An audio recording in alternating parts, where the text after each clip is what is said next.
Swine ફ્લૂનો અજગરી ભરડો અટકવાના બદલે વધુને વધુ વકરી રહ્યો છે, તેમ એક પછી એક લોકોને પોતાનો શિકાર બનાવી રહ્યો છે. તંત્રની તકેદારી રાખવાના બુમરાણ વચ્ચે શહેરમાં વધુ 15 દર્દીઓનો રિપોર્ટ પોઝિટિવ આવ્યો હતો અને સ્વાઇન ફ્લૂના કારણે શહેરમાં વધુ એક દર્દીએ દમ તોડ્યો હતો. રાજ્યભરમાં હાહાકાર મચાવી રહેલા સ્વાઇન ફ્લૂમાં સુરત શહેરમાં ગત રોજ વધુ 15 કેસો સામે આવ્યા છે. નવા 15 દર્દી સામે આવતા જ સ્વાઇન ફ્લૂની સારવાર હેઠળ તમામ દર્દીઓને ખસેડવામાં આવ્યા છે. નોંધાયેલા નવા કેસોની સાથે સાથે વધુ એક દર્દીએ દમ તોડ્યો હતો, જેમાં પર્વત ગામના 43 વર્ષીય શખ્સને સ્વાઇન ફ્લૂ થતાં તેને સ્મીમેર હોસ્પિટલમાં ખસેડવામાં આવ્યો હતો, જ્યાં સારવાર દરમિયાન તેમનું મોત નીપજ્યું હતું. સુરતમાં શહેરના અત્યાર સુધીમાં સ્વાઇન ફ્લૂના 624 કેસો નોંધાયા છે.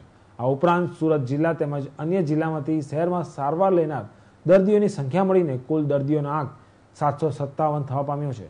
શહેરમાં સ્વાઇન ફ્લૂના કારણે 34 દર્દીઓના મોત નીપજ્યા છે. અંતરે ઉલ્લેખનીય છે કે નવા નોંધાતા કેસોમાં બાળકોનું પ્રમાણ વધી રહ્યું છે.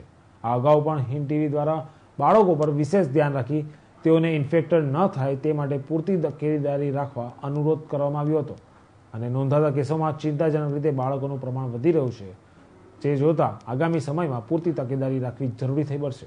Bureau report, Hind TV news, Surat.